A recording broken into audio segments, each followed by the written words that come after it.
حضرت علی می‌فرماید ذلیل‌ترین ملت اقوامی هستند که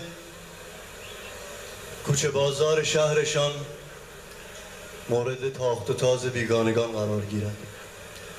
در جای دیگه می‌فرمایند کسی که دوست نمیتونه داشته باشه یا دوست رفیقی نداره جانی ناتوان داره و ناتوان‌تر از او کسی است که دوستی رو که داره به رایگان دست بده.